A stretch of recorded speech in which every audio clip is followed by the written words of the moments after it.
tua saya pindah ke daerah Tangerang dan wilayahnya itu wilayah yang dikelilingi oleh pesantren gitu. Jadi saya lebih agamais lagi, saya lebih giat lagi untuk belajar ngaji, untuk ikut majelis taklim dulu namanya. Jadi dan saya itu termasuk anak yang nurut gitu, apa yang Pak Ustadz bilang itu saya selalu terekam di dalam otak saya. Kalau Ustadz itu bilang saya nggak boleh berteman sama orang Kristen, karena orang Kristen itu adalah tergolong orang yang celaka gitu. Bahkan kalau ada orang Kristen yang mengucapkan salam, Assalamualaikum, kita jawabnya itu nggak boleh Waalaikumsalam, tapi Waalaikumsalam. Jadi artinya itu kecelakaan bagi kamu. Haleluya, puji Tuhan. Saudara-saudara, hari-hari ini kami terus memberitakan kepada saudara bagaimana orang-orang yang berlatar belakang dari pondok pesantren, bagaimana mereka boleh memberi diri untuk percaya kepada Yesus. Mereka menyatakan iman keyakinan mereka kepada Yesus Kristus. Hal ini sangat mengejutkan sekali ya. Ada apa ini sebenarnya? Tetapi saudara-saudara, untuk mengetahui dan dapat memberkati, menginspirasi kita, saksikan tayangan dalam kesaksian berikut ini. Selamat menyaksikan. Sehingga saya bisa bersaksi pada malam hari ini. Dan selamat malam Bapak, Ibu, dan Saudara yang dikasihi dalam nama Tuhan Yesus Kristus. Malam ini saya sudah lama sekali saya ingin kesaksian tentang hidup saya, tentang jalan hidup saya yang akhirnya saya bisa menemukan bahkan bisa mengikuti Tuhan Yesus. Baru kali ini saya memberanikan diri, bahkan saya sangat menggebu-gebu sekali untuk kesaksian gitu. Karena mungkin sudah waktunya saya untuk kesaksian tentang mukjizat dan tentang berkat yang Tuhan berikan kepada saya.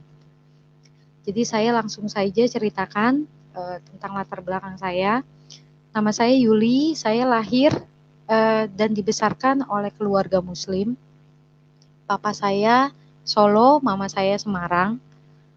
Kemudian hidup kami sangat sederhana sekali, bahkan bisa dibilang kami menengah ke bawah gitu. Sangat sederhana sekali karena mama saya itu dulu pedagang sayuran keliling. Jadi saya waktu kecil, waktu bayi, saya tuh suka dibawa-bawa sama mama gitu, jualan sayur gitu. Kemudian bapak saya sendiri pekerjaannya kuli bangunan. Jadi waktu saya kecil hidup saya sangat minim sekali, tidak sangat jauh dari kata cukup gitu. Dan bahkan untuk beli baju baru pun, baju baru, sepatu baru atau sepatu sekolah, celana sekolah atau baju sekolah, buku sekolah itu saya cuma dapat dari bekas-bekas dari saudara-saudara saya yang sudah lebih besar gitu daripada saya gitu.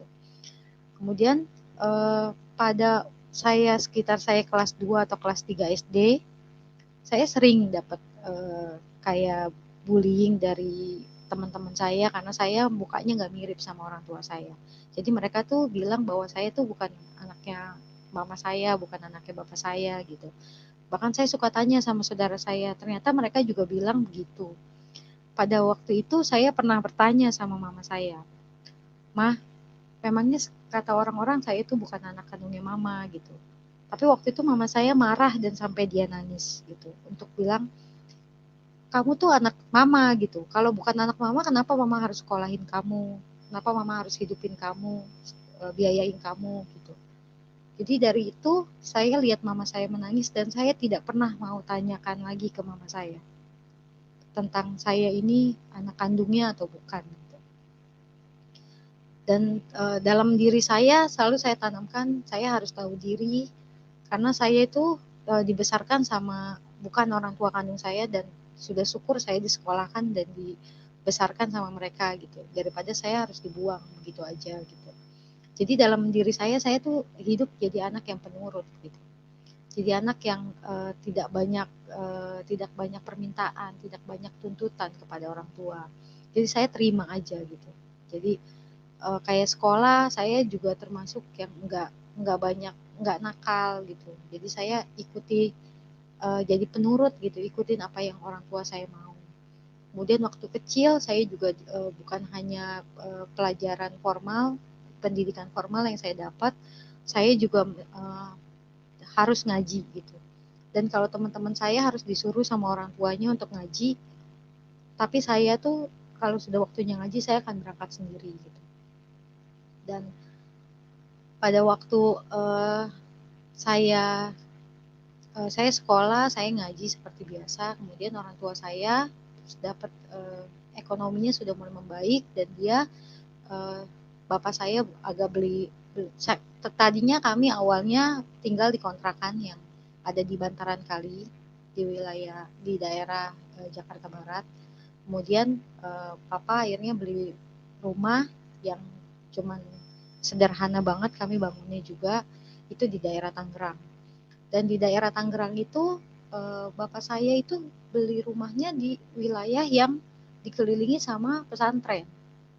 Sampai sekarang pun pesantrennya masih ada.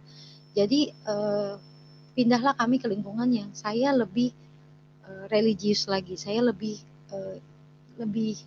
jadi muslim, saya lebih taat lagi gitu. Karena saya ingat banget saya tuh ngaji aja saya sampai SMA.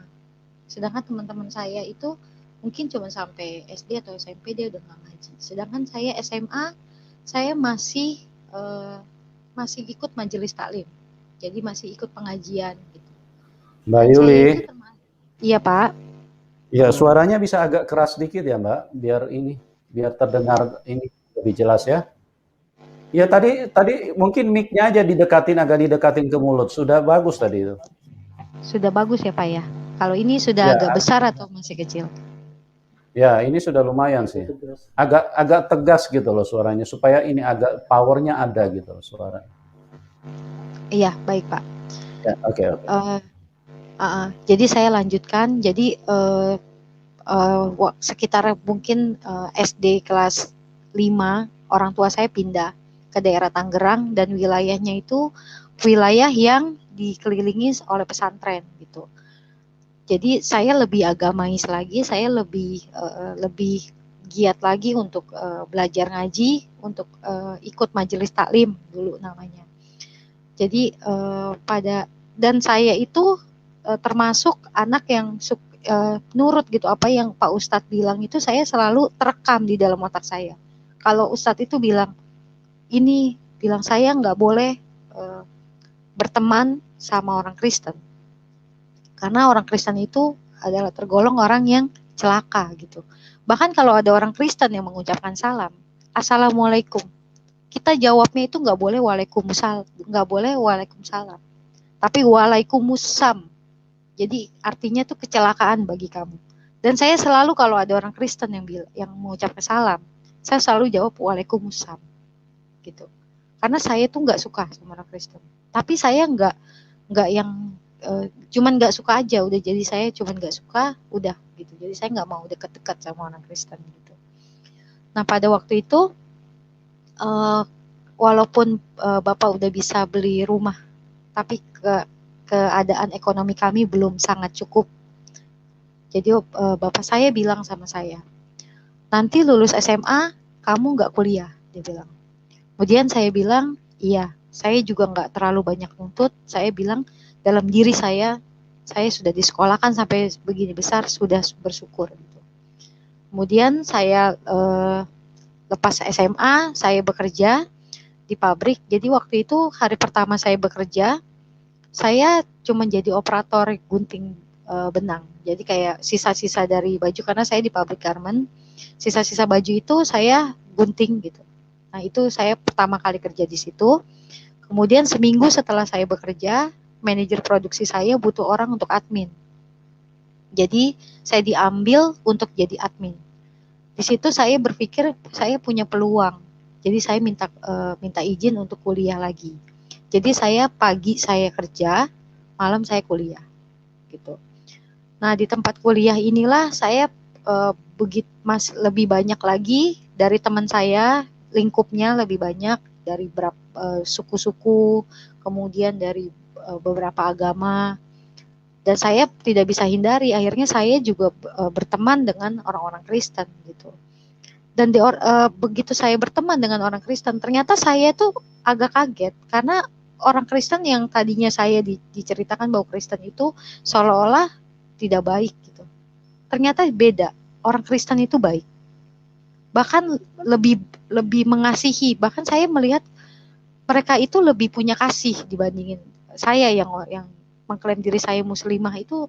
Mereka lebih punya kasih gitu. Ngelihat orang yang kesusahan sedikit, ngelihat orang yang ini, mereka tuh lebih tergerak hatinya. Dari situ saya berpikir bahwa orang Kristen itu nggak jahat gitu. Orang Kristen tuh baik loh ternyata gitu. Cuman jalannya aja mungkin yang berbeda gitu. Jadi dari situ saya membuka diri untuk berteman dengan orang dari non-muslim gitu di tempat kuliah itu. Kemudian sampai akhirnya saya dekat dengan seorang teman saya laki-laki, seorang Katolik. Jadi teman saya ini sering kayak misalkan kami lagi sholat di masjid atau di musola, dia suka tungguin di depan gitu. Terutama saya dekat banget sama dia. Bahkan kalau misalkan saya habis tugas kelompok atau saya habis jalan pergi main gitu, waktunya sholat saya akan minta dia cari musola yuk, saya bilang.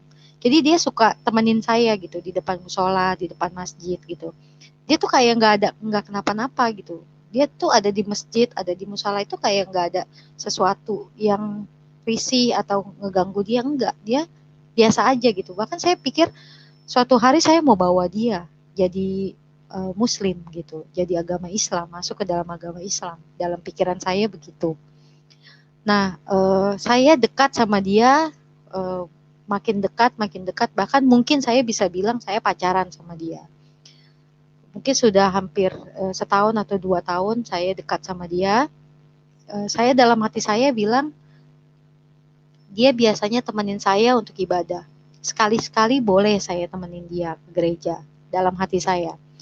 Kemudian hari itu mau Paskah ya. Kemudian saya tanya dia, kamu ke gereja biasa sama siapa? Kemudian dia bilang, saya ke gereja sendiri, dia bilang. Terus saya bilang, saya boleh nggak temenin kamu? Karena biasa kamu temenin saya. Kali ini saya nggak apa-apa deh temenin kamu, saya bilang. Kemudian besokannya saya ke gereja. Saya menginjakan kaki saya pertama kali ke gereja. Karena memang orang Islam itu nggak boleh masuk gereja.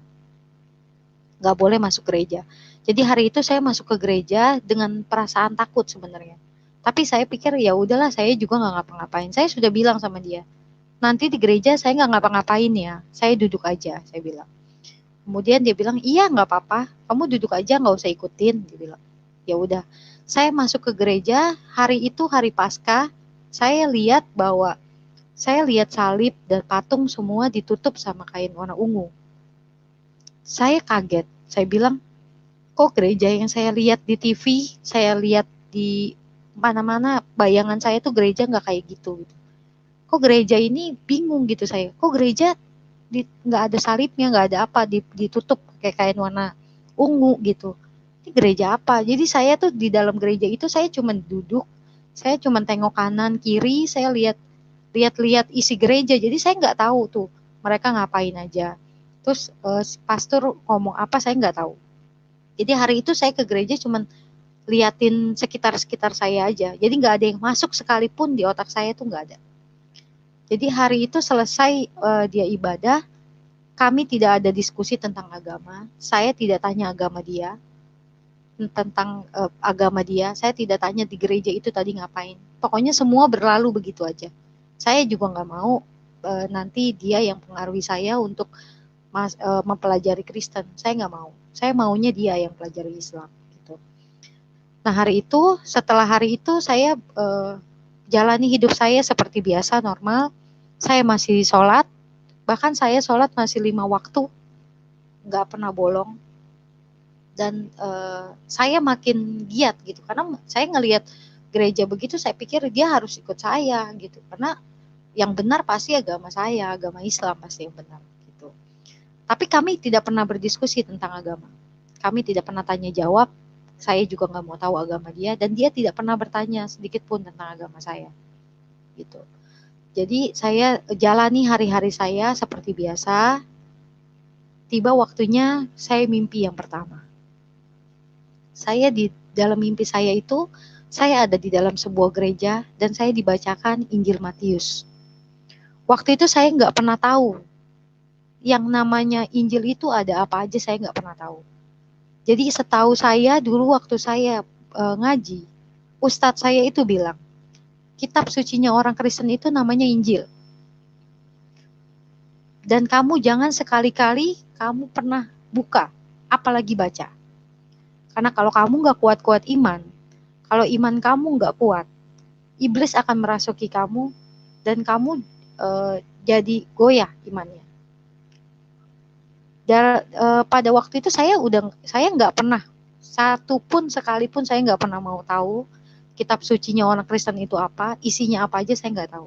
Tapi malam itu saya dimimpikan dibacakan Injil Matius, saya ingat. Tapi saya tidak ingat ayat berapa karena saya nggak tahu Injil itu bunyinya seperti apa, saya nggak tahu. Kemudian saya bingung. Besoknya saya bingung, saya mesti tanya ke siapa. Saya nggak berani cerita kemana-mana. Saya nggak berani cerita ke teman-teman saya, apalagi pacar saya nggak berani. Saya nggak mau dia itu pengaruhi saya jadi Kristen. Kemudian ada satu teman kerja saya tanya sama dia orang Kristen, saya bilang, saya tanya, memangnya di dalam Kristen itu ada Injil Matius ya? Saya bilang. Kemudian dia jawab, iya. Kenapa? Dia bilang. Saya nggak berani ngomong. Saya bilang, nggak apa-apa. Saya bilang, oh nggak apa-apa. Saya bilang. Kemudian mimpi itu saya abaikan. Saya cuekin mimpi itu. Saya merasa kayak udah lah, mungkin itu hanya bunga tidur saya aja gitu. Kemudian saya jalani lagi hidup saya, sehari-hari saya. Saya masih sholat, saya masih tadarus Quran, saya masih ngebaca Al-Quran gitu. Kemudian lama dari situ, saya mimpi yang kedua. Di dalam mimpi saya, kali ini saya dibacakan Injil Lukas. Saya ingat Injil Lukas, tapi saya tidak tahu ayatnya bunyinya seperti apa. Kemudian besok harinya saya tanya lagi sama teman saya. Di dalam Kristen ada Injil Lukas ya? Kemudian dia bilang, ada. Dia bilang, oh kenapa? Dari kemarin kamu tanyain Injil terus sama saya. Saya bilang nggak apa-apa, saya bilang. Saya nggak mau bilang kalau saya mimpi. Saya nggak mau dipengaruhi oleh Kristen manapun. Kemudian setelah mimpi itu saya cuekin lagi. Saya abaikan lagi mimpi itu. Saya lupakan mimpi itu. Kemudian saya jalani lagi hidup saya. Sehari-hari lagi seperti saya sholat, saya tadarus Quran, seperti biasa. Kemudian mimpi yang ketiga datang. Dalam mimpi ini beda lagi. Dalam mimpi itu saya ulang tahun, dan ulang tahun saya diberkati sama pastor waktu itu, di dalam mimpi itu. Kemudian dari situ, saya mimpi yang ketiga itu saya pikir, kenapa saya mimpi tentang Injil, tentang saya diberkati gitu. Kenapa gitu? Saya mungkin berdosa sama Allah, saya bilang. Saya minta ampun sama Allah waktu itu. Saya bilang, ya Allah ampuni saya ya Allah. Mungkin saya waktu itu ke gereja, itu dosa, saya bilang. Tapi saya ke gereja itu gak ngapa-ngapain ya Allah, saya cuma duduk doang, saya bilang. Dan saya gak mau masuk gereja lagi, saya janji. Saya bilang. Kemudian, tiba waktunya sholat maghrib. Saya ingat waktu itu sholat maghrib.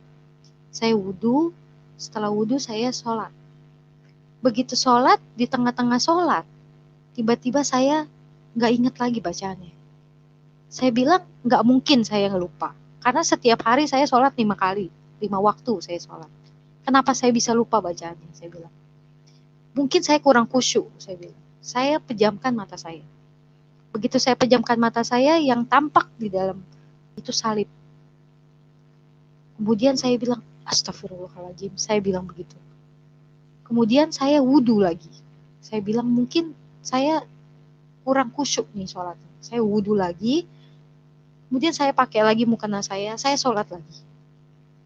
Di sholat yang kali ini, saya tadinya mungkin bacaan yang saya ingat masih agak lebih panjang. Tapi di sholat yang kedua, sudah lebih pendek, saya sudah nggak ingat lagi bacaannya.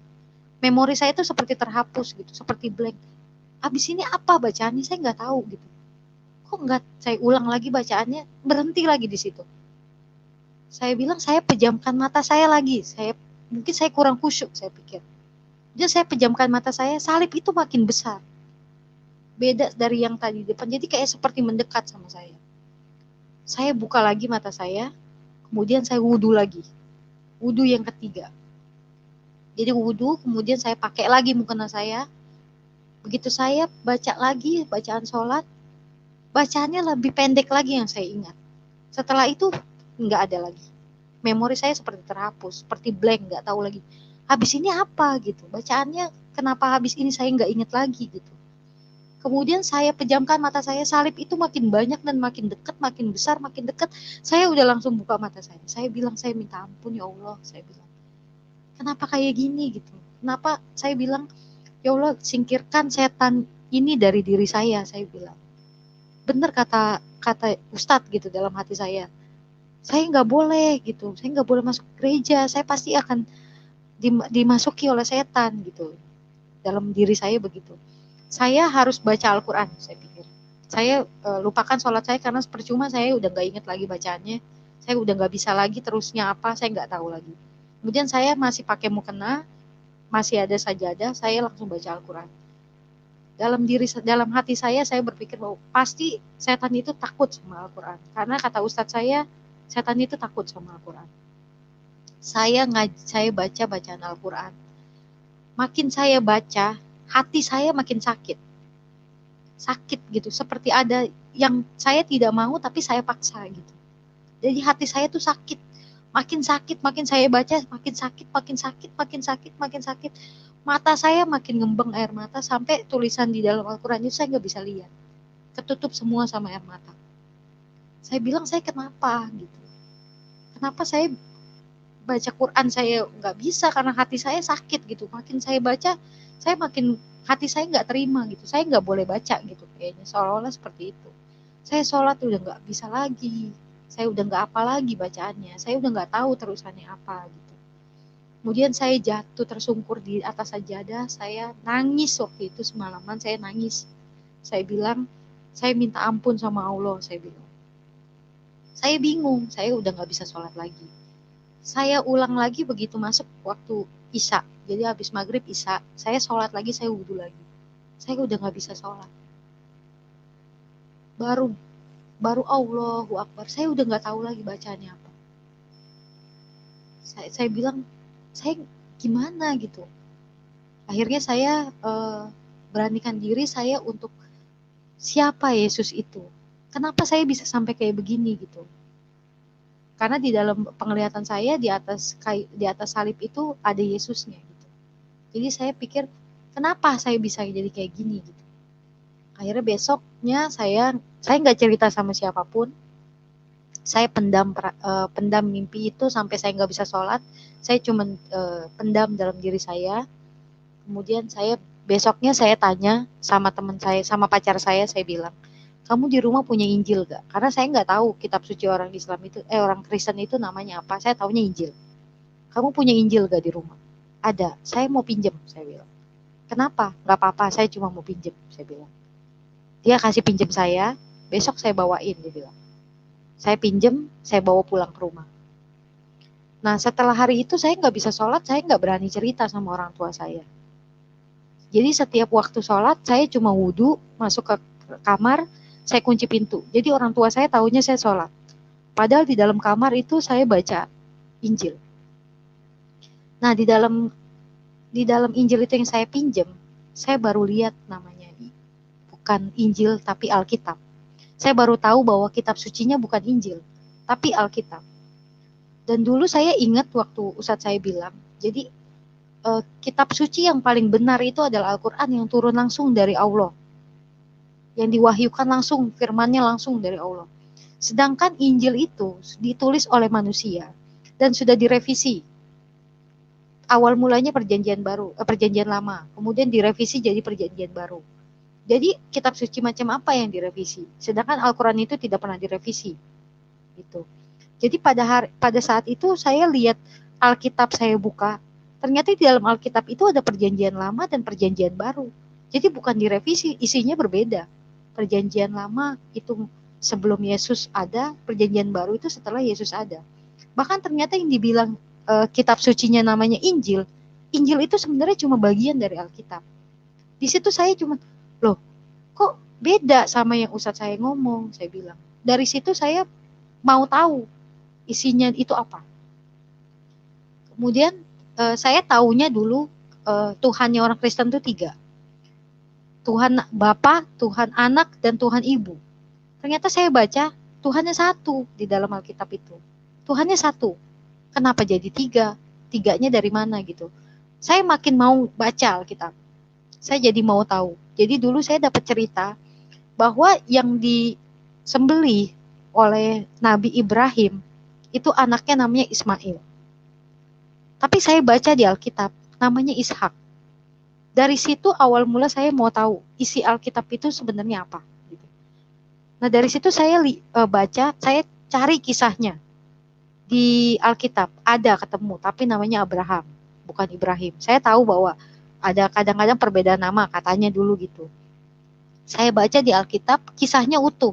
Jadi dari Abraham itu belum mempunyai anak sampai yang disembelih itu Ishak. Semua ceritanya utuh saya baca di Alkitab. Tanpa saya bantuan dari orang lain untuk menjelaskan ke saya sudah tahu. Ternyata jalan ceritanya begini, jalan kisahnya seperti ini. Kemudian saya mau tahu dari sisi Al-Quran. Nabi Ibrahim itu siapa yang disembelih oleh dia? Akhirnya saya buka Al-Quran terjemahan. Jadi hari itu karena saya udah gak bisa sholat lagi, setiap kali waktunya sholat saya cuma bedah. Saya cuma samain antara Alkitab sama Al-Quran.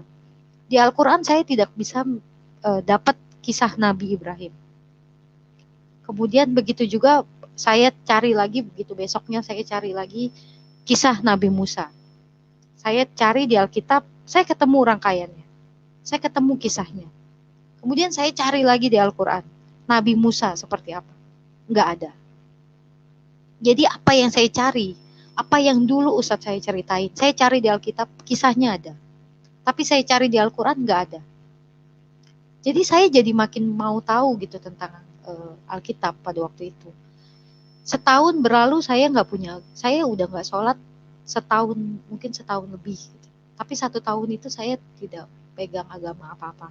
Jadi saya juga belum mau Kristen karena saya nggak tahu. Saya cuma baca Alkitab aja gitu. Saya nggak cerita sama siapa-siapa, saya cuma pendem sendiri. Tapi saya udah nggak mau sholat lagi. 1, saya udah nggak bisa sholat. Yang kedua, saya merasa saya dibohongi. Selama ini saya ngaji itu saya dibohongi. Gitu. Jadi dari situ saya seperti hati saya itu seperti kosong gitu. Saya bilang sama Tuhan, saya bilang waktu itu doanya begini. Tuhan, saya nggak tahu Tuhan yang mana yang benar, saya bilang. Tapi saya nggak bisa kayak gini. Saya nggak bisa hidup saya itu tanpa Tuhan, tanpa pedoman, tanpa pegangan hidup. Saya nggak bisa. Saya bingung mau berdoa ke siapa, saya bilang. Tapi kalau memang Tuhan mau saya ikut Tuhan, saya ikut, saya bilang. Kemudian hari Minggunya saya perasaan saya mau ke gereja. Karena saya cuma pernah ke gereja Katolik waktu itu sekali-kalinya. Saya beraninya cuma ke gereja Katolik. Karena saya tahu gereja Katolik masuknya lewat pintu mana, dan saya nggak perlu tanya sama siapa-siapa, saya nggak perlu kenal siapa-siapa, saya cuma duduk gitu. Jadi saya masuk ke gereja Katolik. Kemudian di gereja Katolik saya baru duduk, saya perasaan saya kayak rindu gitu, kayak seneng gitu ada di situ. Saya tangis haru gitu, karena menurut saya kayak ketemu rumah saya gitu, pikir saya begitu waktu itu. Saya seneng ada di dalam gereja, saya seneng gitu. Jadi setiap minggu saya masuk gereja, saya sendiri, nggak sama teman saya, nggak sama pacar saya, nggak. Saya sendiri, saya masuk gereja, saya cuman duduk, terus saya udah mulai ikutin mereka berdoa, saya ikut berdoa seperti itu. Tapi saya belum tahu saya mesti apa. Tapi setiap minggu saya ke gereja, saya bohongin orang tua saya. Saya bilang saya pergi main atau ketemu teman saya, padahal saya ke gereja. Gitu. Sampai berlalu setahun lebih, mungkin setahun lebih saya sudah jalani setiap minggu saya ke gereja tanpa saya ngomong sama orang gitu, sama orang tua saya nggak ngomong, saya cuma. Tapi saya tahu orang tua saya sudah mulai curiga gitu. Sampai pada akhirnya dia nemuin Alkitab di dalam kamar saya dan dia robek Alkitabnya. Saya tahu dia robek Alkitabnya, Kemudian saya bilang, Tuhan Yesus, saya bilang saya cuma mau ikut Tuhan aja, saya bilang. Gak apa-apa Alkitabnya dirobek, saya bilang. Tapi saya percaya Tuhan Yesus tetap pegang saya bilang. Jadi waktu itu saya minta kekuatan, setiap ke gereja saya minta kekuatan dari Tuhan. Tuhan, berikan saya kekuatan untuk bicara jujur sama orang tua saya.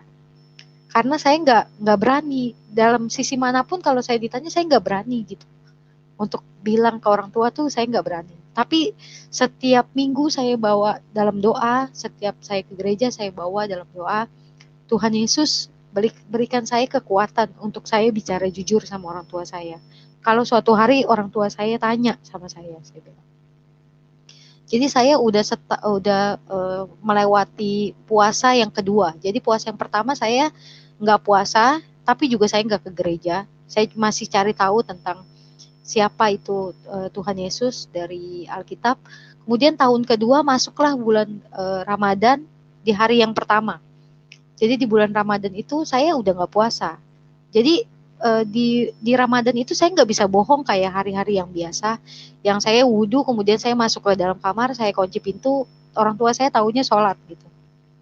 Tapi untuk bulan puasa saya nggak bisa, karena dia ada sholat berjamaah di masjid. Dan saya udah nggak bisa sholat lagi, saya udah nggak mau sholat lagi gitu. Jadi orang tua saya tegur saya ingat hari itu subuh setelah mereka sahur, mereka sholat subuh, mereka panggil saya, mereka sidang saya. Dia panggil beberapa dari bule saya, dipanggil ke rumah.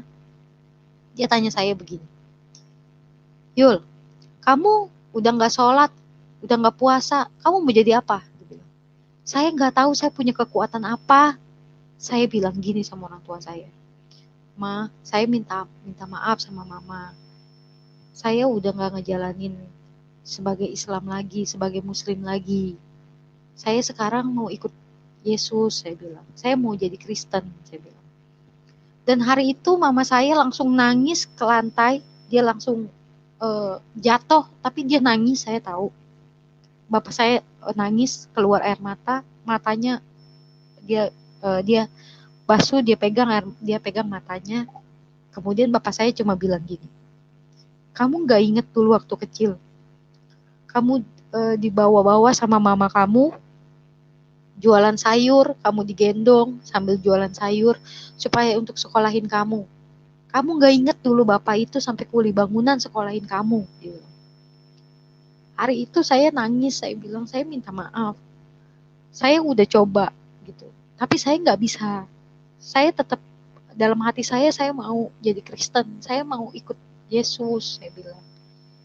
Hari itu bapak saya akhirnya ngomong, dan saudara-saudara saya yang lain, bule saya ngomong, kamu sendiri yang akhirnya buka identitas kamu, dia bilang. Kamu memang bukan anak saya, dia bilang. Malam itu orang tua saya akhirnya buka bahwa saya bukan anaknya. Gitu.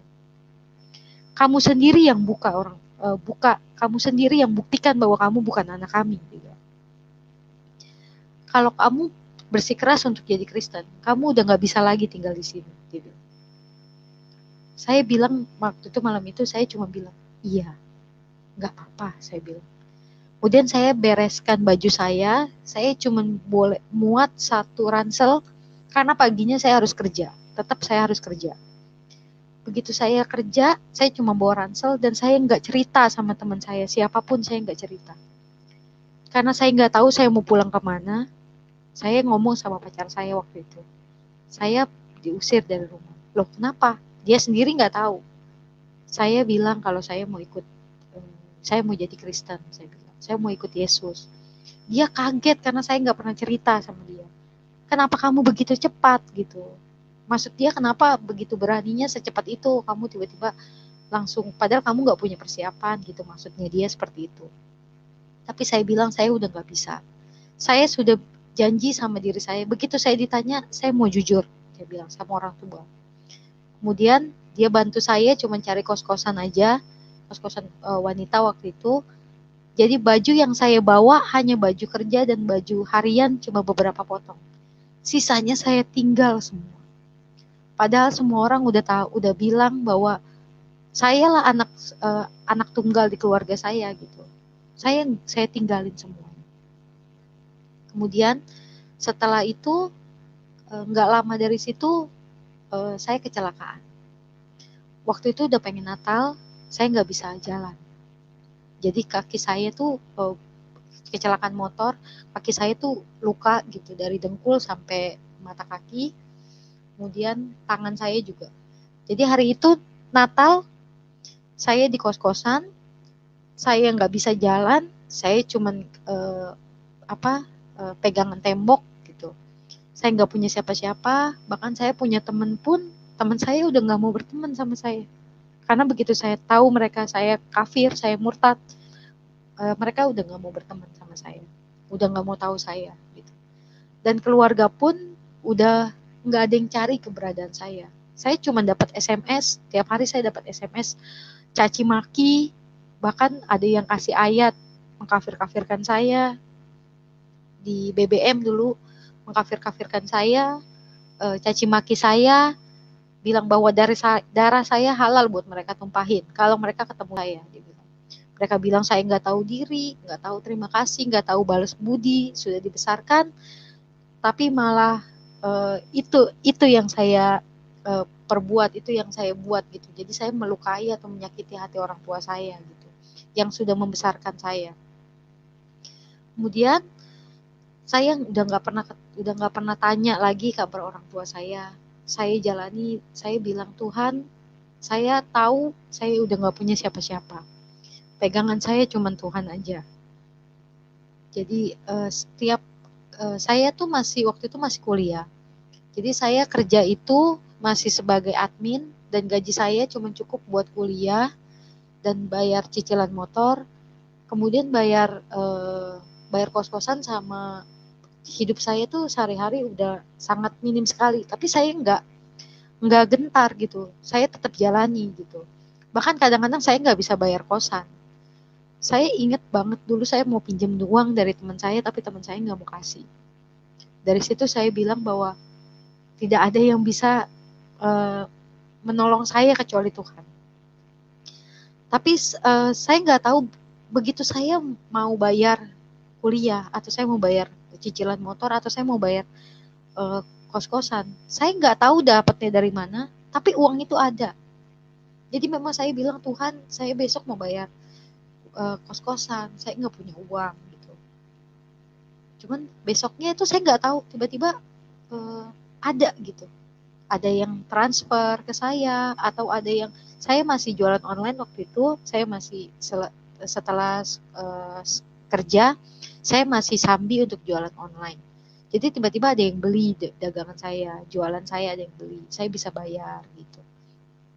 Kemudian dari situ berlalulah sampai dua kali Lebaran saya nggak pernah pulang ke rumah, saya nggak pernah dicari. Kemudian sudah 2 tahun berlalu. Jadi Pak, setiap hari itu saya berdoa sama Tuhan, saya nangis dalam setiap malam, saya nangis. Saya bilang begini sama Tuhan, saya ingat saya masih berdoa, Tuhan, saya tahu mungkin saya nggak akan kembali ke orang tua saya. Mungkin hubungan saya sama orang tua saya nggak akan pernah membaik. Karena saya nggak tahu kalau saya pulang pasti saya diusir. Dan saya udah tahu gitu. Tapi saya percaya Tuhan mampu membereskan. Tuhan mampu memperbaiki hubungan saya. Saya nggak tahu jalannya nanti seperti apa. Saya bilang. Saya setiap hari saya berdoa itu sampai akhirnya 2 tahun kemudian. Saya ingat ada teman saya bilang begini sama saya. Tadi mama kamu ke rumah saya, dia bilang. Loh, ngapain? Karena 2 tahun saya nggak pernah dicari. Tiba-tiba mama saya ke rumah teman saya, terus bilang, adik kamu sakit.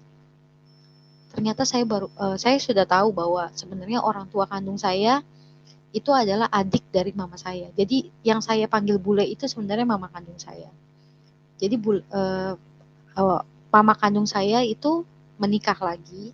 Jadi selepas dia bercerai sama papa kandung saya, dia menikah lagi dan punya anak laki-laki. Dan itulah sebenarnya jadi adik saya gitu. Nah saya baru tahu ternyata adik saya itu sakit katanya. gangguan jiwa katanya. Saya, loh kok tiba-tiba cari saya? Jadi adik saya itu katanya di Kudus sana, dia bilang sama mamanya, itu mama kandung saya, dia bilang, cari kakak saya mau ketemu. Jadi dia tuh kayak gangguan jiwanya itu bukan yang hilang ingatan, tapi kadang-kadang dia emosional, teriak-teriak, buang banting-banting barang. Tapi kadang-kadang dia normal. Jadi saya dicari sama mama saya, mama angkat saya. Itu karena bule saya atau mama kandung saya itu telepon ke kakaknya. Karena saya selama ini dibesarkan sama bude saya. Jadi telepon, kemudian minta saya dicari. Saya bilang 2 tahun, akhirnya saya dicari. Karena adik saya sakit. Saya pulang ke rumah. Saya pulang ke rumah, saya baru injakan kaki saya udah lihat bapak saya. Saya sujud di bapak saya bilang, Pak, saya minta ampun. Saya bilang, saya minta maaf kalau saya menyakiti hati bapak. Saya bilang, tapi saya tetap anak bapak walaupun saya Kristen. Saya bilang, tetap sayang sama bapak. Saya mau urusin bapak sampai bapak tua, sampai saya tua gitu. Jadi bukan berarti karena saya Kristen, saya udah nggak jadi anak bapak lagi. Saya tetap jadi anak bapak. Saya bilang. Kemudian bapak saya peluk saya, dia bilang, iya, bapak tahu. Katanya. Kemudian saya juga minta ampun sama mama saya minta maaf. Tapi saya bilang saya nggak bisa kembali jadi Muslim. Saya nggak bisa kembali jadi Islam. Karena hati saya sudah tidak mau lagi kembali ke Islam. Kemudian saya ke Kudus, saya mau tengokin adik saya. Di Kudus itu adik saya bicara begini. Di situ ada mama kakak saya, kemudian ada mama kandung saya juga, ada saudara-saudara saya yang lain. Dia bilang gini, kalian itu jangan pada musuhin kakak saya. Kalian harus sadar bahwa dulu nenek moyang kita itu Kristen.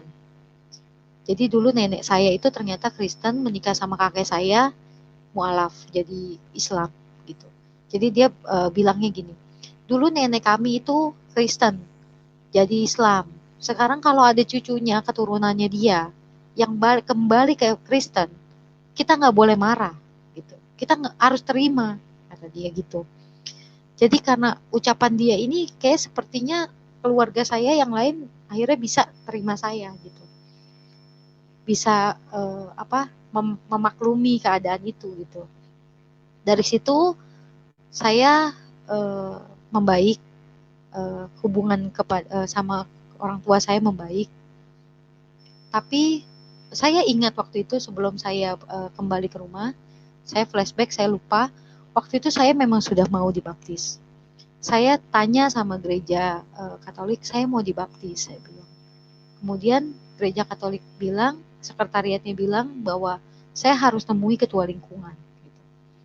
Saya harus temui ketua lingkungan dan nanti ketua lingkungan akan ke rumah. Gitu. Di situ saya urungkan niat saya, karena menurut saya percuma. Rumah saya itu saya udah nggak tinggal di situ. Saya udah diusir dari rumah. Kemudian lingkungannya semua Islam. Jadi saya pasti itu jadi hal yang mustahil gitu. Saya nggak mungkin bisa gitu. Jadi waktu itu saya cuma tetap ke gereja walaupun saya nggak dibaptis, saya nggak terima komuni, nggak apa-apa. Saya bilang, yang penting saya bisa ketemu Tuhan di gereja. Saya bilang. Kemudian maju kembali, yang tadi saya bilang hubungan saya sudah membaik sama orang tua. Kemudian saya minta izin sama bapak saya, sama mama saya. Saya bilang, saya mau dibaptis, saya bilang.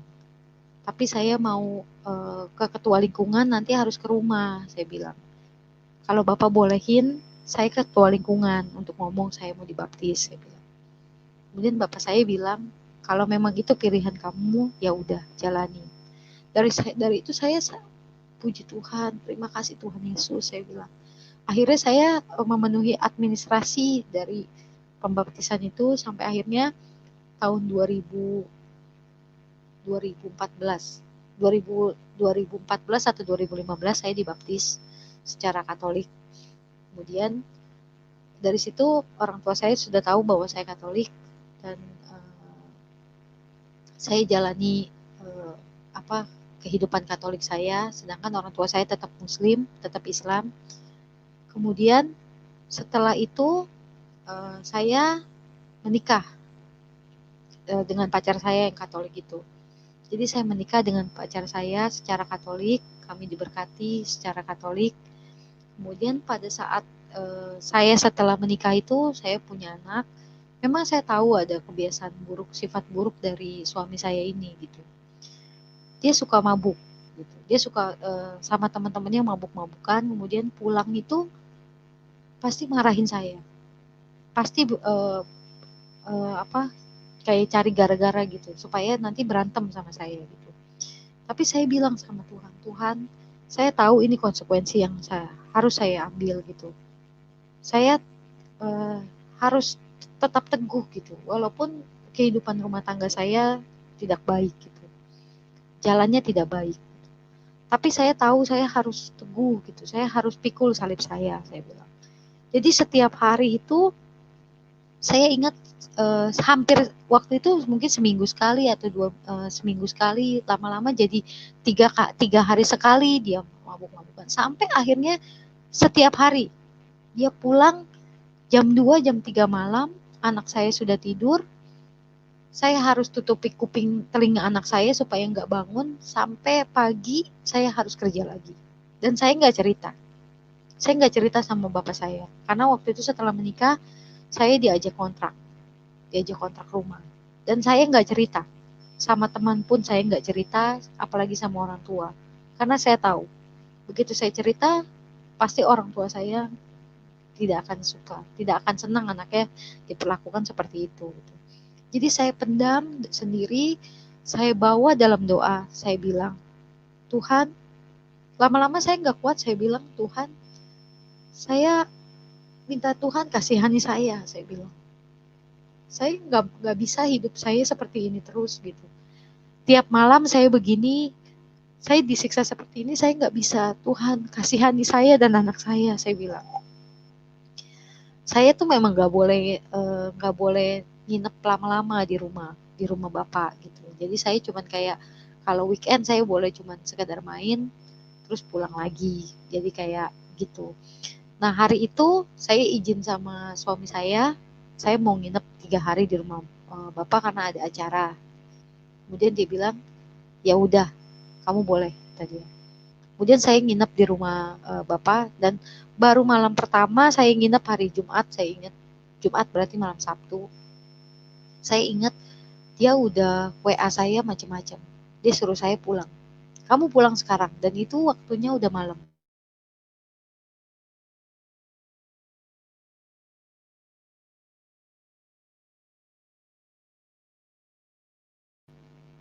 Malam itu saya disuruh pulang.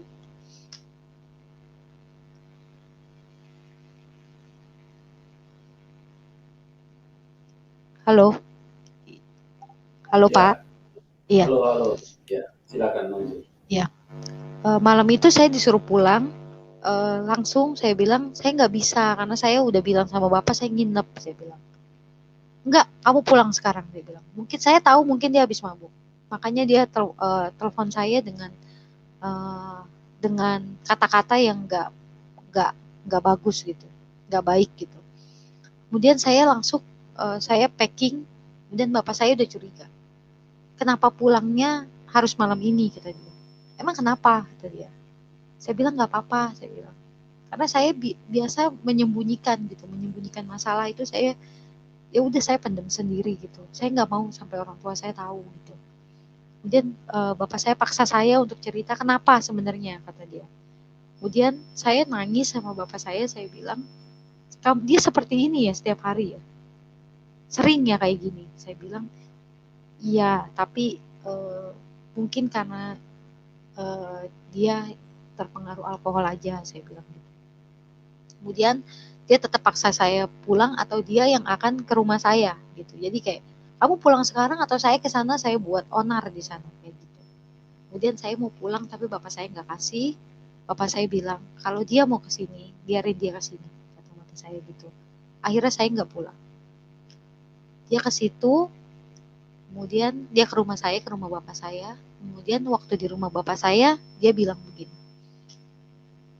Jadi waktu itu bapak saya marah sama dia. Kemudian dia bilang gini, percuma Pak, Bapak tuh nggak ada harga dirinya, kata dia. Laki-laki itu kalau punya harga diri kalau dia punya anak.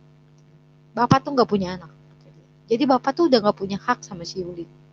Yuli ini istri saya yang punya hak sama dia. Dia bukan anak Bapak, jadi udah nggak punya hak. Dari situ hati saya hancur. Dia bicara kayak gitu tuh hati saya hancur. Bahkan dia bilang sama saya, kamu masih mending saya mau sama kamu. Karena kamu tuh bukan, kamu cuma anak pungut. Dia bilang. Mungkin laki-laki yang lain juga nggak ada yang mau sama kamu. Karena kamu anak pungut. Kemudian dari situ saya bawa dalam doa, saya bilang, Tuhan, kali ini Tuhan kasihanilah saya. Saya tidak mau kembali sama dia. Saya percaya Tuhan mengasihani saya bilang. Kemudian dari situ saya nggak kembali lagi sama dia. Jadi saya tuh ke rumah bapak saya cuma bawa baju yang seadanya dan semua barang-barang yang saya beli di kontrakan itu saya tinggal. Tidak ada satupun barang yang saya bawa. Saya tinggalkan semuanya. Kemudian dari situ bukannya setiap hari dia membaik, malah makin buruk, sampai akhirnya anak kami dia ambil paksa dan dia taruh di rumah adiknya di Bekasi. Saya nggak boleh bawa. Dia bilang, kalau kamu ambil anaknya, saya akan buat onar sampai ke kantor kamu, sampai ke tempat kerjaan kamu, sampai kamu dipecat. Dia bilang. Waktu itu saya nggak berani. Jadi saya tinggalkan anak saya karena menurut bapak saya bilang, sudah jangan ribut-ribut. Nanti anak begitu besar dia pasti cari kamu. Kamu selesaikan aja. Gitu. Jadi setelah hari itu saya bilang, Tuhan, saya tahu harusnya saya tidak boleh bercerai. Tapi kalau Tuhan merasa bahwa inilah jalan buat saya, karena inilah jalan yang Tuhan berikan buat saya untuk melepaskan saya, karena Tuhan mengasihi saya, berikan saya jalan Tuhan untuk berpisah sama dia. Kemudian saya memberanikan diri, sebenarnya dia sendiri yang kasih saya link. Dia bilang, kalau kamu mau bercerai, kamu pelajari ini, kata dia. Jadi dia kasih satu artikel cara bercerai menurut gereja Katolik. Waktu itu dia kasih saya artikel kayak gitu. Saya baca. Kemudian saya bilang, saya nggak jawab dia, tapi dalam hati saya bilang, Tuhan, kalau ini jalannya, Tuhan mudahkan prosesnya, saya bilang. Kemudian saya tahu bahwa saya harus ke pengadilan untuk masukkan berkas perceraian. Sepanjang saya jalan ke pengadilan, saya bilang, Tuhan Yesus, kalau saya salah dalam jalan ini, Tuhan tolong hentikan perjalanan ini. Jangan biarkan saya sampai. Tapi kalau memang Tuhan yang berikan jalan ini untuk saya, berikan saya kemudahan. Saya bilang gitu.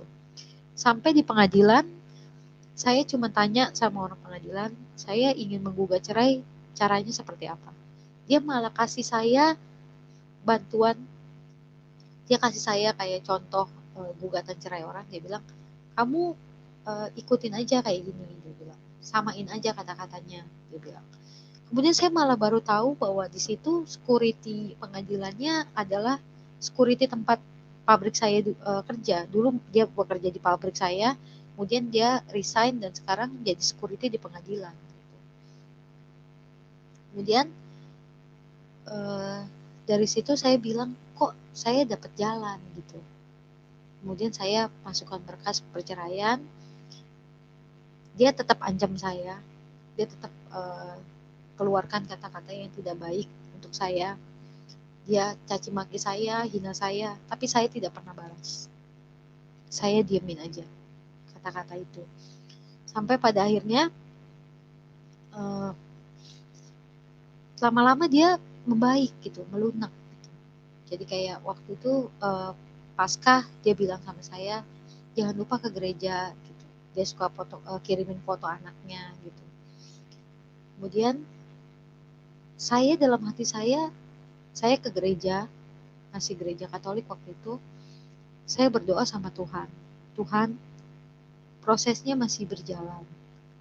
Kalau Tuhan merasa bahwa saya salah jalan, Tuhan tolong hentikan saya. Tapi kalau memang ini jalan yang benar untuk saya jalani, Tuhan tolong teguhkan hati saya, kuatkan hati saya untuk bercerai. Kemudian pulang dari gereja, saya masih baca WA dia bilang selamat Paskah.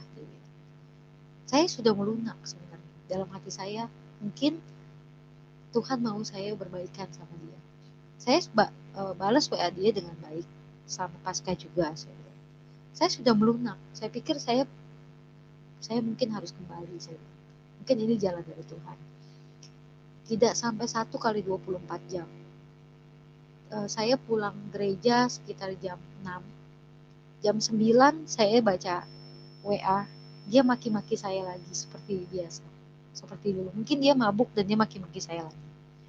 Dari situ saya teguh. Memang Tuhan mau saya pisah. Saya bilang. Karena dia gak berubah, saya pikir. Kemudian masih proses pengadilan juga.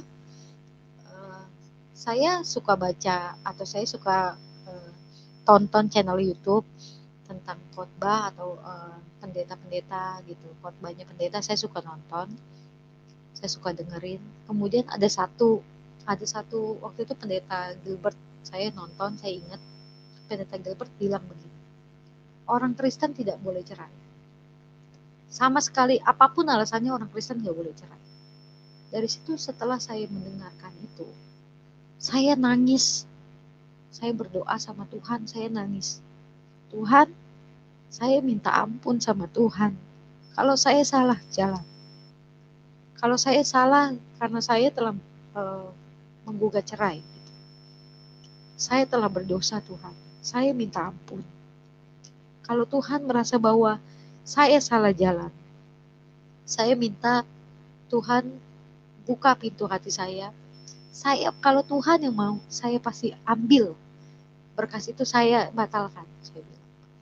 Tapi kalau Tuhan merasa bahwa ini memang jalan saya, memang benar apa yang saya lakukan ini sama Tuhan, Tuhan tolong kuatkan diri saya untuk tetap bercerai. Saya bilang.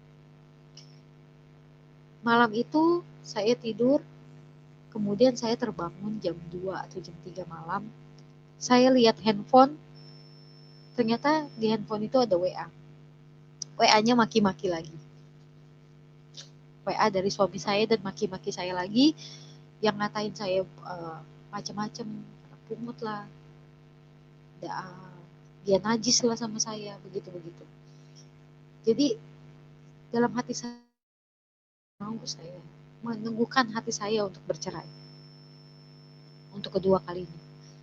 Kemudian untuk ketiga kalinya saya tanya lagi sama Tuhan. Jadi proses itu sudah hampir ketok palu. Besoknya sudah hampir ketok palu.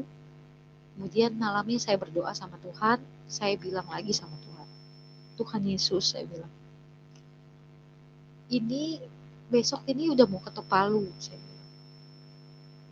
Saya kalau memang saya salah jalan Tuhan, saya minta ampun. Saya bilang, saya ampuni saya Tuhan.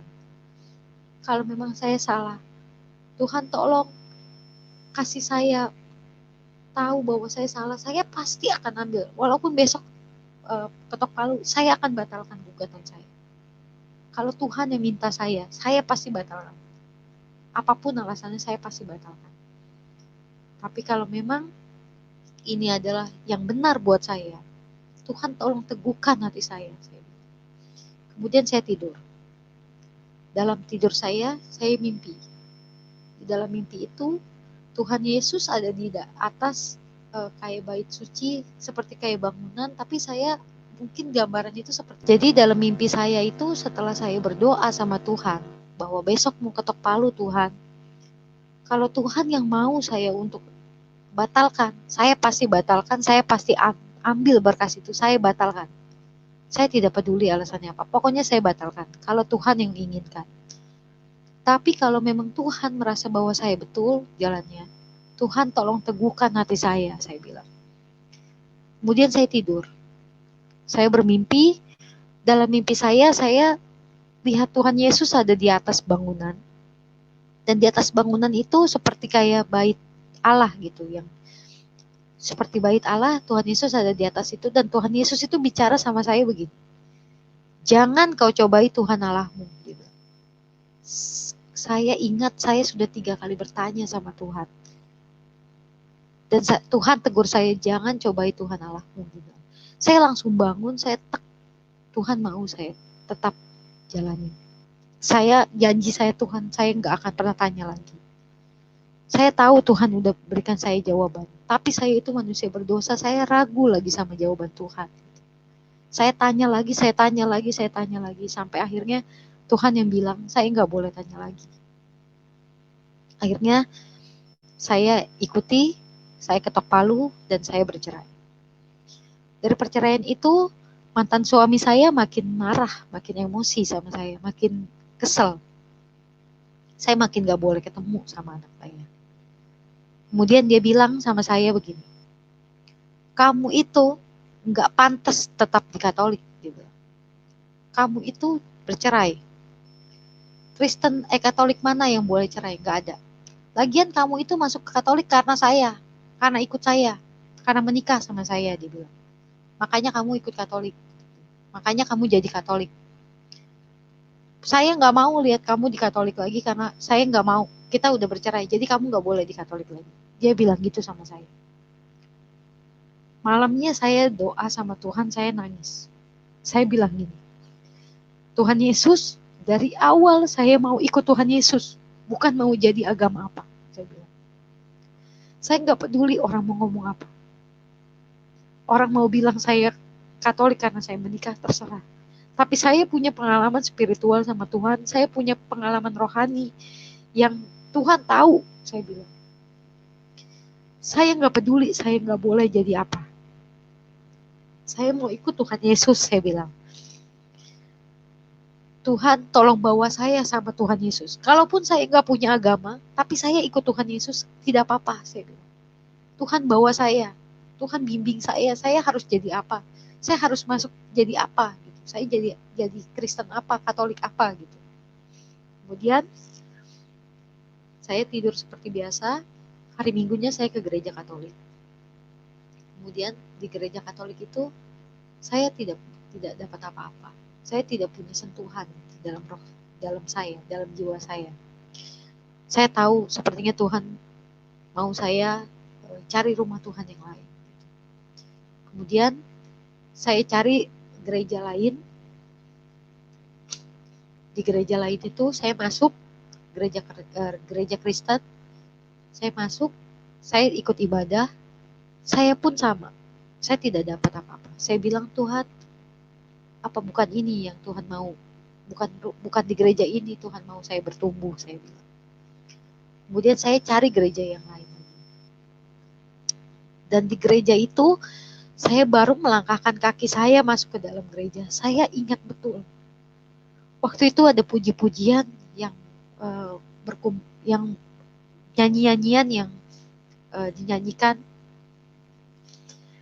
Baru saya belum saya duduk di dalam bangku saya, di atas bangku saya belum dapat tempat duduk, saya baru jalan.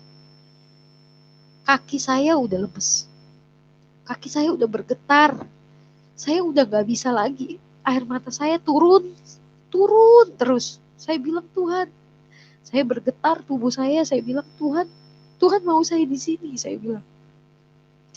Saya langsung cari bangku terdekat, saya duduk, saya dikasih tisu sama orang, dia tahu saya udah gak kuat, karena air mata saya udah ngalir, udah banyak. Saya bilang, Tuhan, kalau Tuhan mau saya di sini Tuhan, saya di sini Tuhan. Saya bilang. Akhirnya saya di gereja itu, saya udah gak gereja Katolik lagi, saya ke gereja itu, kemudian saya bilang sama Tuhan, Tuhan, memang saya dari awal saya mau ikut Tuhan. Dan saya ingat banget, waktu itu di gereja itu ada ayat yang terpampang di layar, itu Matius 10 ayat 16, saya ingat. Waktu itu bunyinya, karena saya pernah screenshot dan saya cari di file saya, ternyata masih ketemu, yang bunyinya 10 16. Lihat, aku mengutus kamu seperti domba ke tengah-tengah serigala. Sebab itu hendaklah kamu cerdik seperti ular dan tulus seperti merpati. Saya ingat ayat itu. Karena dalam hati saya, Tuhan mau saya cerdik seperti ular. Karena selama ini saya itu nggak pernah berpikir. Saya cuma memberi aja. Gitu. Saya cuma tulus aja. Tapi karena sekarang Tuhan itu taruh saya seperti domba di tengah-tengah serigala gitu. Kalau saya nggak cerdik, mungkin saya sudah habis dimakan sama serigala itu. Jadi dari situ saya bilang, iya Tuhan, saya bilang. Kemudian di hari itu sebenarnya pasca saya bercerai, saya ditinggalin hutang sama mantan suami saya, itu besar. Bahkan sampai 60 sampai 70 juta.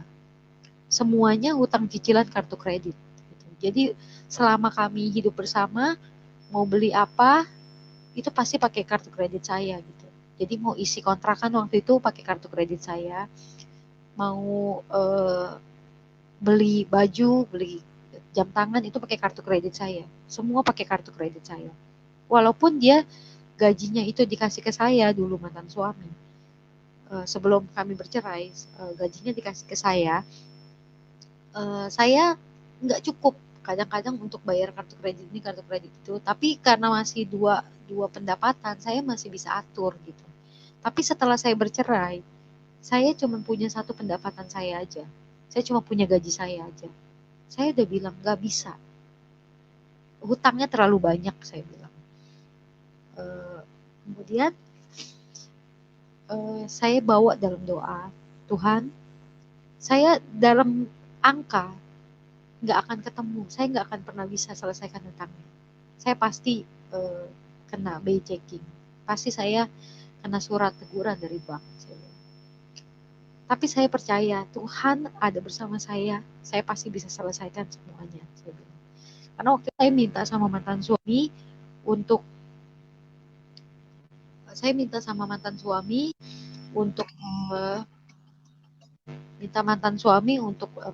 tetap kasih saya supaya saya bisa cicil kartu kredit. Waktu itu dia jawab saya enak banget, kamu udah cerai tapi masih minta uang sama saya, dia bilang.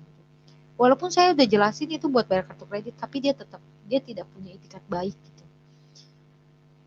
Saya ingat waktu itu saya masih bersama dia, saya ambil rumah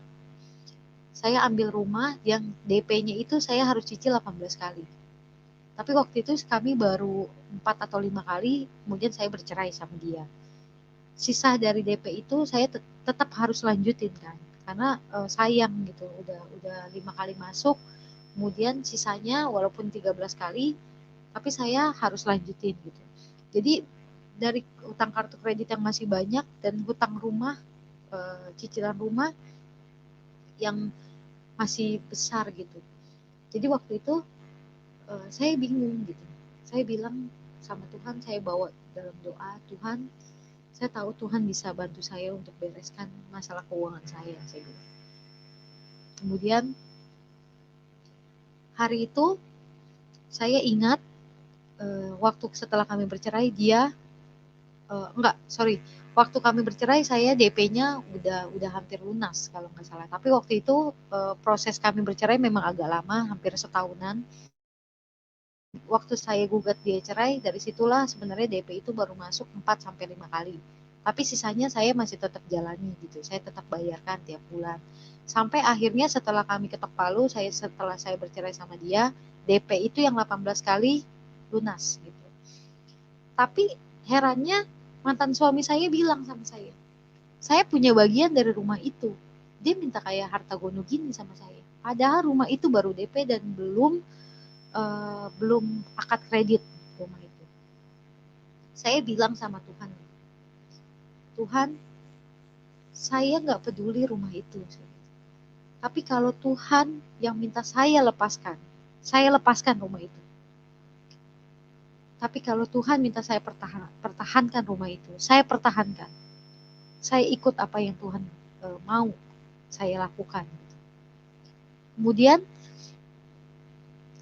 saya setiap bulan tuh saya ke rumah itu, ke rumah yang belum jadi itu.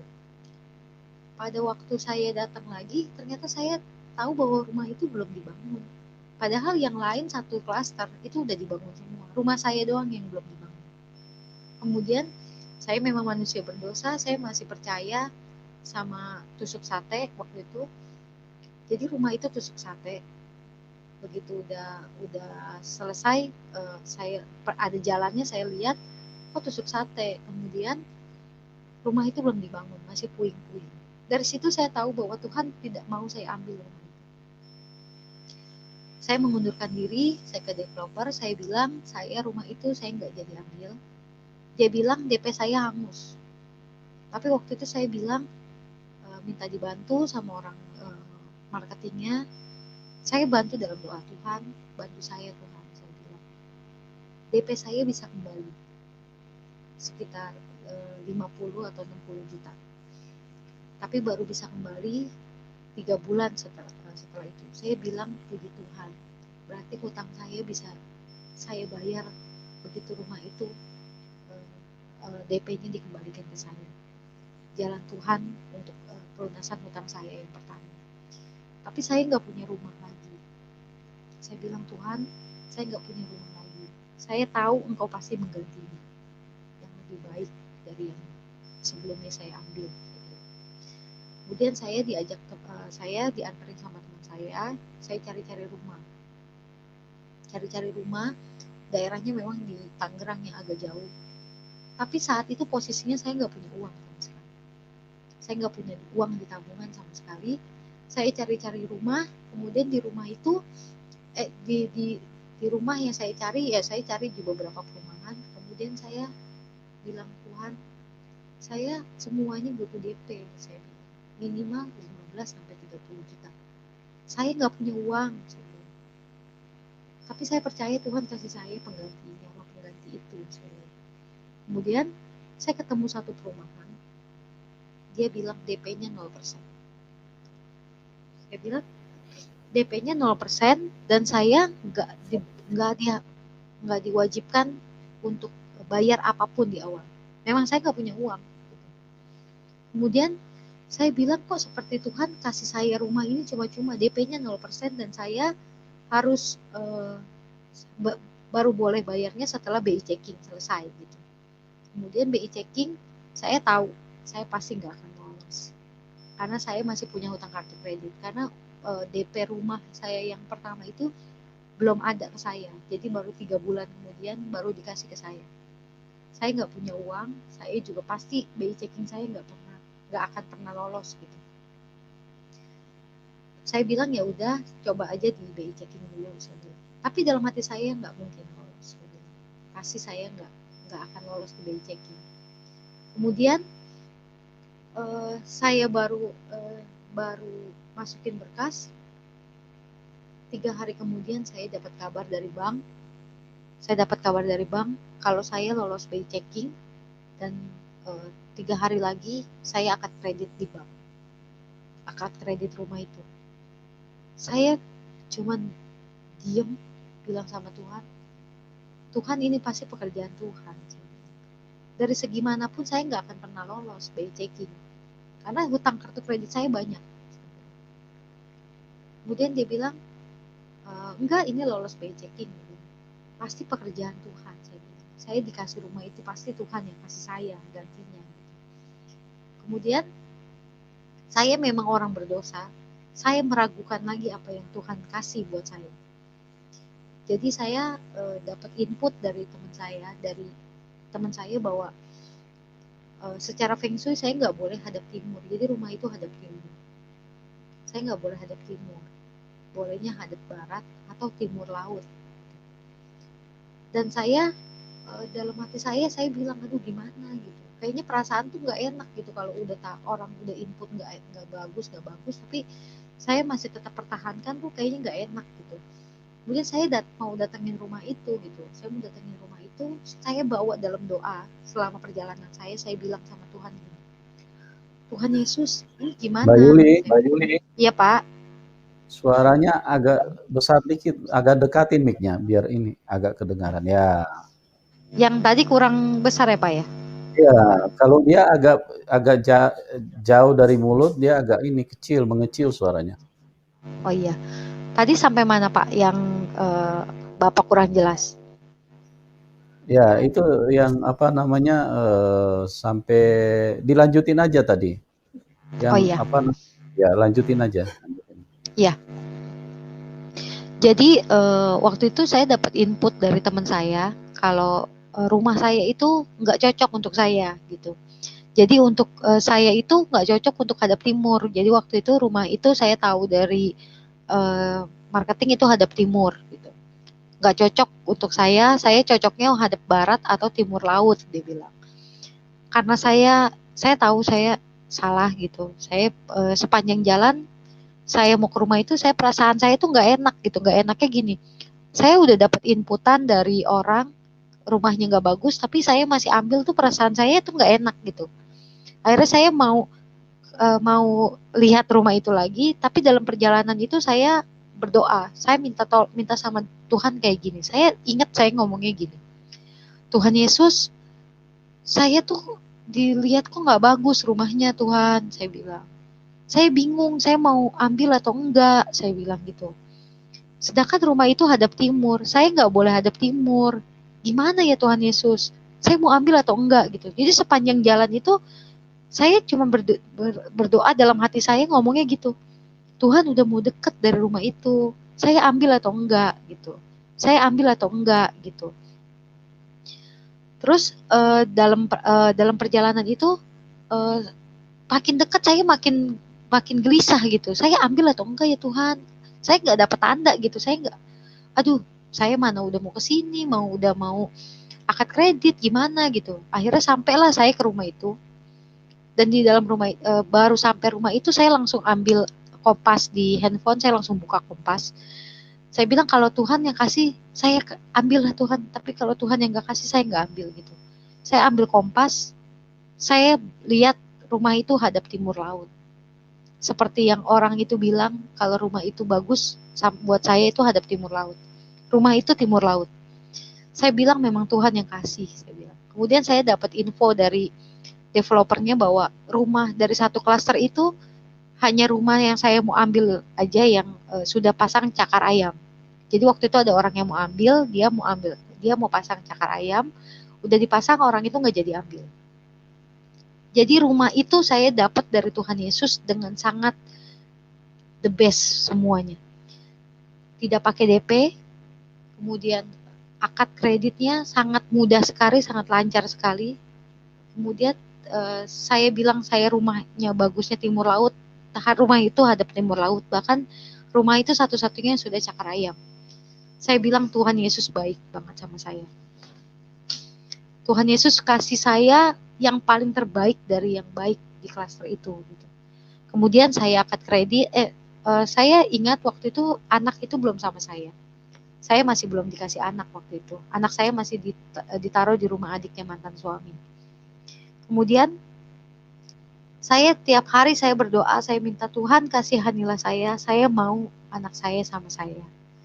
Saya tersiksa Tuhan tanpa anak saya bilang. Kemudian saya waktu itu dapat bisikan dari Tuhan. Saya tahu itu suara Tuhan setelah kejadian. Waktu itu saya cuma pikir itu bisikan biasa. Dia cuma bilang begini bisikan itu. Anak kamu nanti sama kamu begitu kamu punya rumah. Anak kamu nanti saya kasih ke kamu kalau kamu udah punya rumah. Makanya kenapa saya menggebu banget saya mau punya rumah pengganti waktu itu. Makanya saya bawa dalam doa dan Tuhan Yesus kasih rumah itu buat saya. Dan waktu saya selesai akad kredit saya siang, selesai akad kredit saya ditelepon sama keluarga mantan suami. Dia bilang gini, kamu kesini ambil anak kamu, dia bilang. Karena bapaknya udah nggak mau biayain lagi, dia bilang. Mau kasih ke kamu aja kan. Dari situ saya langsung kaget, saya langsung tertegun, hati saya langsung tek. Suara Tuhan yang waktu itu bilang sama saya, anak kamu mau saya kasih kamu kalau kamu udah punya rumah. Siangnya saya akad kredit, sorenya saya dapat telepon, saya mesti ke Bekasi ambil anak saya. Saya langsung ambil anak saya naik kereta, saya ke Bekasi. Pulangnya saya naik Grab. Saya ambil anak saya bilang, Tuhan, pekerjaan Tuhan sangat luar biasa untuk hidup saya. Kemudian tidak hanya sampai situ, Tuhan kasih saya dapat pekerjaan, kontrak pekerjaan. Kemudian dari kontrak itu saya buka usaha di rumah, dan semua orang tetangga dan saudara-saudara saya yang dulu itu mengutuki saya, menghina saya, mencaci maki saya, sekarang saya bisa menjadi berkat juga buat mereka. Jadi mereka sekarang bekerja di rumah saya, di usaha yang saya jalani juga. Jadi dari situ Tuhan pulihkan ekonomi saya, pulihkan hidup saya. Kan sekarang saya hidup bahagia sama anak saya berdua. Saya bisa sekolahkan anak saya bisa cukupi kehidupannya, bahkan saya bisa menjadi berkat untuk keluarga saya dan untuk wilayah sekitar saya. Jadi semua teman-teman saya dan kerabat saya yang dulu itu membuang saya, yang dulu mencaci maki saya, sekarang bekerja dengan saya. Haleluya, puji Tuhan. Jangan lupa untuk terus bagikan tayang-tayang kami kepada sekalian banyak orang, supaya mereka juga diberkati oleh Tuhan. Sampai berjumpa lagi dalam program acara kami selanjutnya. Tuhan Yesus memberkati. Shalom, haleluya, puji Tuhan.